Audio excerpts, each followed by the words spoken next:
J'ai des réflexions et surtout, en début de semaine dernière, j'ai pleuré comme jamais. Oh là là, je crois que j'ai pleuré pendant 3 jours. Have no shame.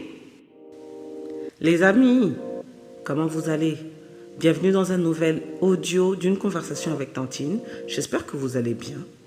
Moi, de mon côté, ça va, c'est mieux que la semaine dernière.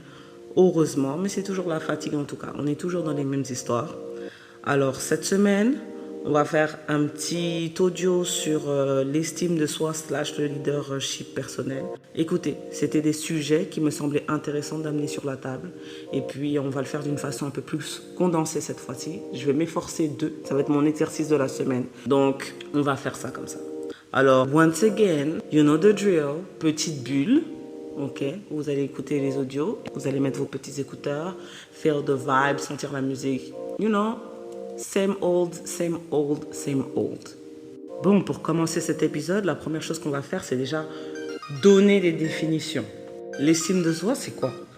L'estime de soi, c'est le regard que l'on porte sur soi-même et l'appréciation qu'on fait de sa valeur ou de sa propre importance. L'estime de soi, c'est totalement différent de la confiance en soi qui va être le sentiment d'être capable de faire quelque chose. Là, nous, c'est pas ça qui va nous intéresser, du moins pour l'instant. On va se concentrer sur l'estime de soi. Pourquoi j'ai pensé à vous faire un audio sur l'estime de soi? Tout simplement parce que c'est des choses que je vois entre nous, on galère un tout petit peu. C'est quoi notre valeur? Est-ce qu'on a assez? C'est vraiment des conversations qu'on a entre nous. Donc je me suis dit, on va prendre un peu de temps pour analyser un peu pourquoi on a ce genre de pensée et puis qu'est-ce qu'on peut faire pour améliorer cette pensée-là. Alors déjà, si je devais commencer, tout juste pour vous dire que ce qui est très bizarre pour moi et puis ironique, c'est que pour moi, c'est les personnes qui ont le plus de potentiel dans la vie qui vont le plus lutter avec cette estime d'eux-mêmes. Du point de vue externe, tout le monde peut voir que vous avez les bonnes cartes, vous avez de bonnes cartes pour aller atteindre qu'est-ce que vous voulez, peu importe les domaines, ça peut être relationnel, ça peut être professionnel, mais que tout le monde peut voir aussi que vous êtes dans le plus grand des doutes. Et puis, c'est pour ces raisons qu'on fait ce genre de discussion. C'est pour qu'on puisse dénouer et puis trouver où est-ce que ça va pas en fait. Comment ce manque d'estime de soi va se manifester?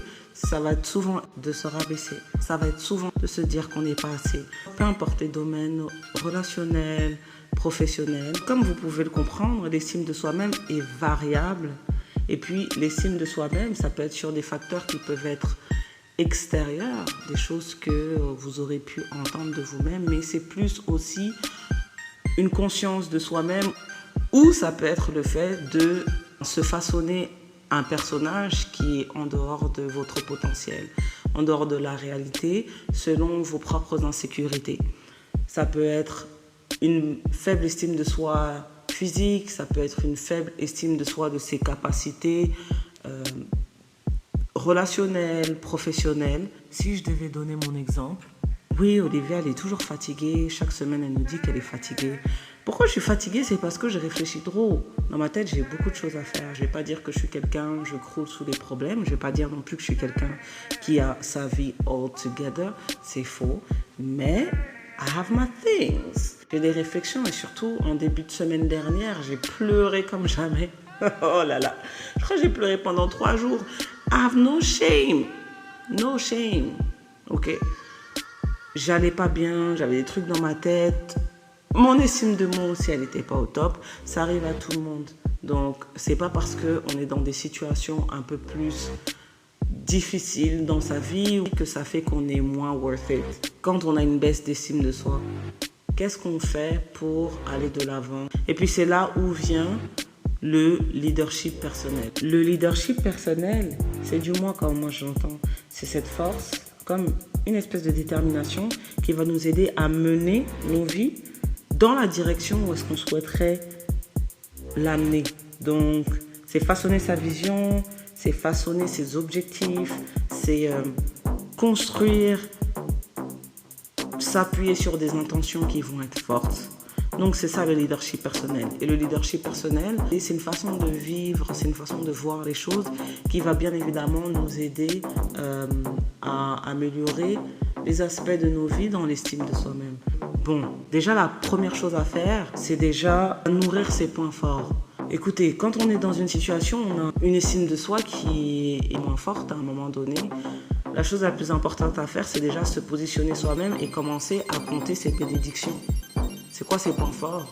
Avant de voir qu'est-ce qui nous manque. Par exemple, quand tu es dans une situation où tu manques d'estime de toi en termes de relation, la première chose, c'est de se dire, ok, qu'est-ce qui fait de moi moi? Qu'est-ce que j'aime en moi déjà? Il y a des attributs en soi qu'on n'aime pas. Ça, on les voit en premier, mais déjà commencer par qu'est-ce qu'on aime. Ça peut être mais les yeux, les cheveux, j'aime ma voix, j'aime comment je me tiens, j'aime mes ongles, bref. Écoutez, commencez à faire une liste de toutes les choses que vous aimez, détail par détail. Ensuite, après, vous allez vous rendre compte que c'est une liste qui est bien plus épaisse et bien plus grande que tous les problèmes que vous avez constatés dans votre physique. On va donner encore un autre exemple. Ça, c'était des situations que j'ai pu observer en ayant des conversations avec des amis qui étaient oui, moi dans ma vie, ça va pas.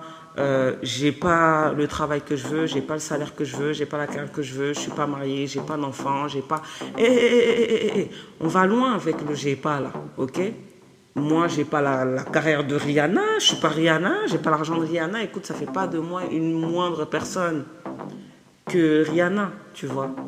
Dans ces périodes-là où vous êtes en doute, commencez à compter. Moi, j'appelle ça compter ses bénédictions. C'est-à-dire, qu'est-ce que tu as? Tu as un toit sur la tête, tu as un travail, tu as de l'argent, tu manges, tu as ta santé, tu es diplômé.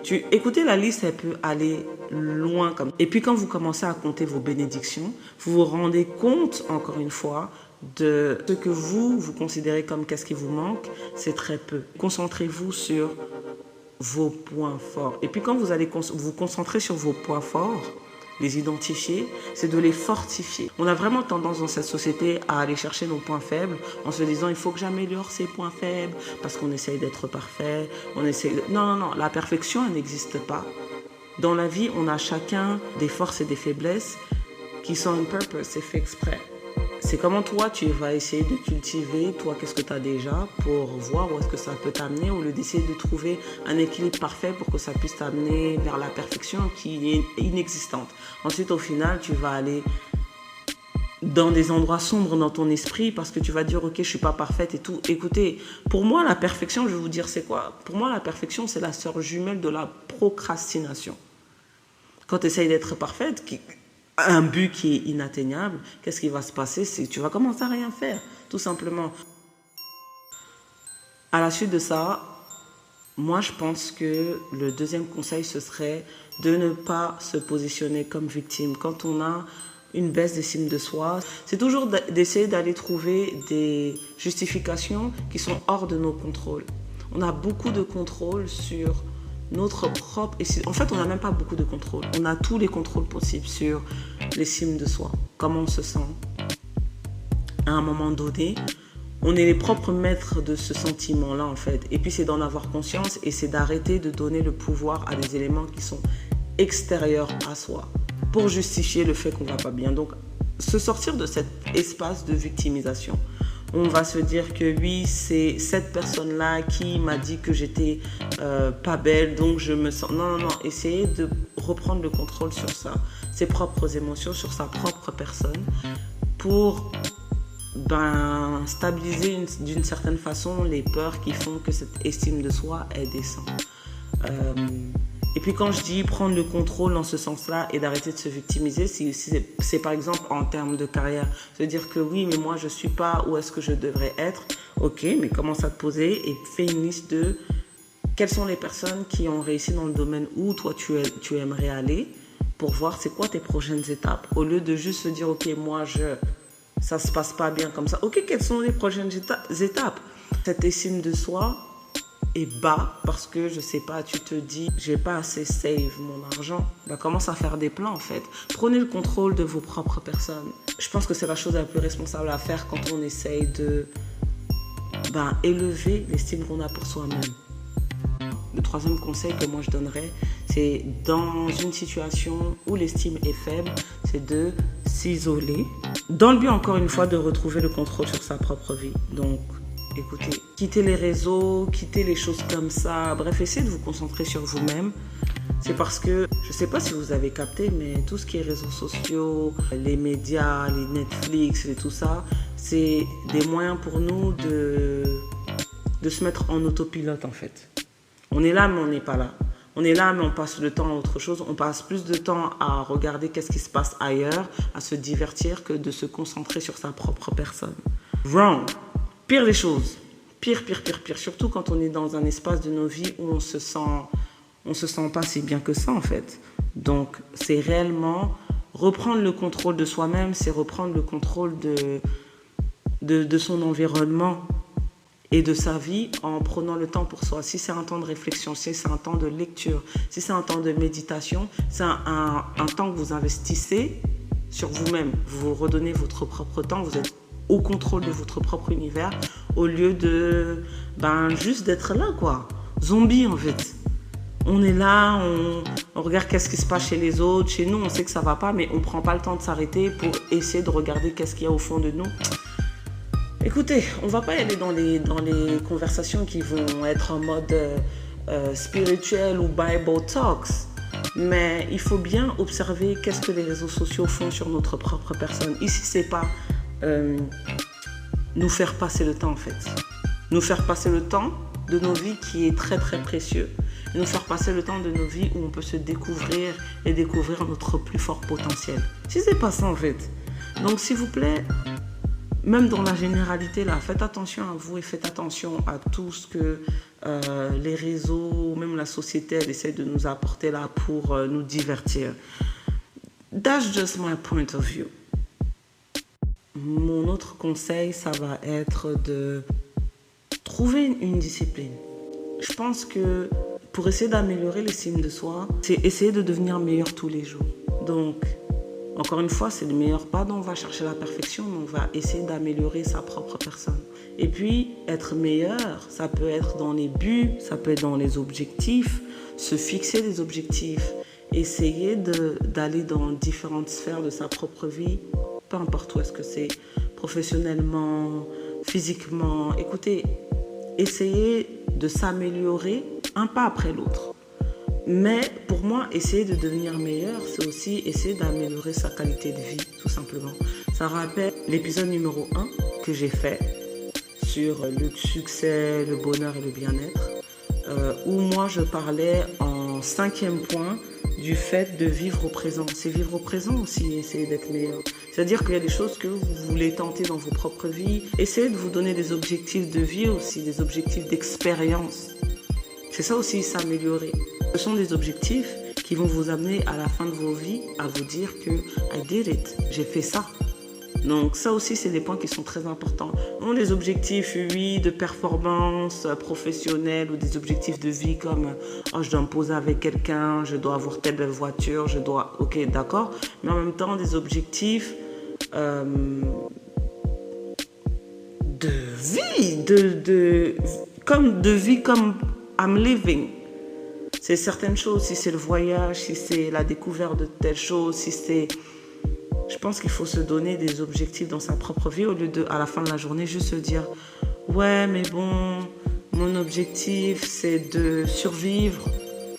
Oh oui, ouais, on est là. » Vous voyez? Non. Essayez d'avoir des objectifs qui vous identifient. Je pense que ça, c'est très important à faire. Dans tout ce qui est recherche d'estime de soi. Donc c'est un pas après l'autre, c'est un travail qui est progressif, qu'on fait sur sa propre personne. Mais je pense qu'aussi, ce qui est important quand on dit c'est de devenir meilleur, c'est établir des objectifs, c'est...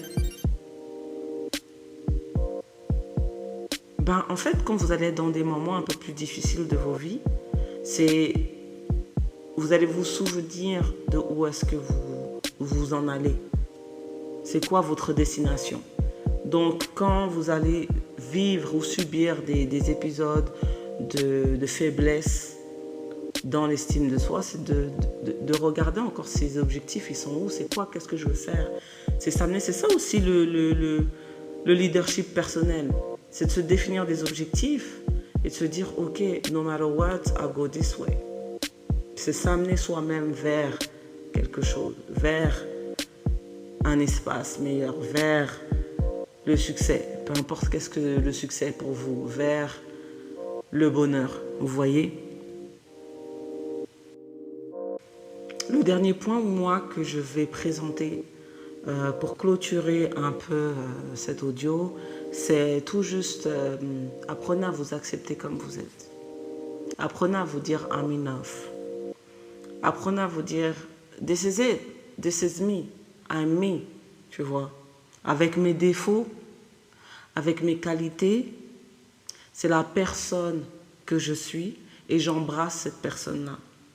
C'est vraiment, encore une fois, on est dans cette fausse recherche de la perfection qui nous est montrée par la société comme pour être une bonne personne avec du succès viable, voici comment on devrait l'être. C'est une image qui nous tue totalement. Parce qu'au final, si vous comprenez bien, dans cette vie-là, nos qualités, nos défauts font nos personnes. C'est-à-dire, on est ce qu'on est parce qu'on est ce qu'on est. C'est l'imperfection qui font de nous des personnes exceptionnelles. Et puis ça, c'est des choses qu'il ne faut pas oublier. Donc, apprenez à être à l'aise avec qui est-ce que vous êtes et où est-ce que vous êtes au moment où est-ce que vous êtes. Parce qu'on est dans un cheminement, on va quelque part, on a un purpose, we are people, tu vois. We are exceptional people. Et c'est pour ça aussi quand j'ai commencé l'audio, je disais, ce qui est vraiment ironique pour moi, c'est de voir que les personnes qui struggle le plus avec l'estime de soi, c'est les personnes qui ont le plus à donner dans cette planète. S'il vous plaît. Mais où est la logique en fait? Moi je pense que quand vous avez beaucoup de choses aussi à amener sur cette planète, quand vous avez autant de pouvoir à l'intérieur de vous, la vie va vous challenger, il faut l'accepter comme ça.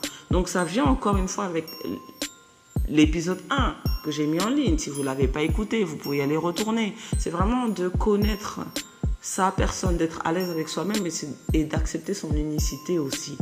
C'est apprenez à comprendre, faites un travail sur vous-même pour comprendre et intégrer le fait que vous êtes unique, ok, que vous êtes one of a kind, que vous êtes spécial, que vous êtes unique. Voilà, en fait, c'est déjà le travail que vous devez faire sur vous-même, ok, d'accepter cette unicité, d'embrasser cette unicité, d'accepter le fait d'être vous et de savoir que vous êtes des êtres, des individus uniques. Et puis dans des moments où ça va être un peu plus difficile pour vous en termes d'estime de vous-même, ça va être des moments où vous allez plus ou moins flancher, parce que comme pour tout le monde, c'est variable. Mais en même temps, vous n'allez pas faire des montagnes russes, vous allez monter super haut pour descendre super bas. Non, vous allez flancher, mais avec une certaine stabilité à l'intérieur de vous-même. Je vous redonne l'exemple de ce que moi j'ai pu vivre dans le monde du travail, où j'ai vécu une situation d'harcèlement. Bref, la directrice c'était un peu de devil. Elle nous insultait tous les jours dans nos travails. Une fois que moi j'ai quitté cette situation, ou même pendant que j'étais dans cette situation, c'est peu importe qu'est-ce que tu me dis, I know who I am. Ok, j'ai pas fait tout ça, j'ai pas étudié tout ça là pour que toi tu viennes me dire que j'ai pas étudié, ça va pas ou quoi? Oh, vous comprenez, quand vous connaissez votre propre valeur, votre estime de soi, elle va pas tant flancher que ça. Vous connaissez votre unicité, vous connaissez votre purpose. Everything is on episode 1. You better go and listen to it. Et puis faire le travail sur vous-même, c'est important. Encore une fois, c'est pas des recettes magiques. Mais c'est des choses qui sont très essentielles pour que vous puissiez au moins avoir une certaine stabilité. On a une estime de soi qui est plus élevée, moins élevée selon les situations. Moi, par exemple, dans le domaine du travail, ça va. Dans le domaine sentimental, non. C'est vraiment tangent. Ça peut être fragile dans certaines situations. Et puis, pour clôturer, moi, je dirais, écoutez, sachez aussi que dans cette vie-là, le moment où vous allez avoir le plus de difficultés, c'est les moments où vous vous construisez aussi en tant que personne. Donc, n'ayez pas peur d'atteindre des bas dans vos vies. Donc, personne n'a une vie parfaite, encore une fois. On a cette conversation pas pour dire que, ok, l'estime de soi qui est bas, c'est une mauvaise chose. Everything is meant to be sur cette planète. Et puis, il n'y a aucun succès qui se fait sans des périodes basses.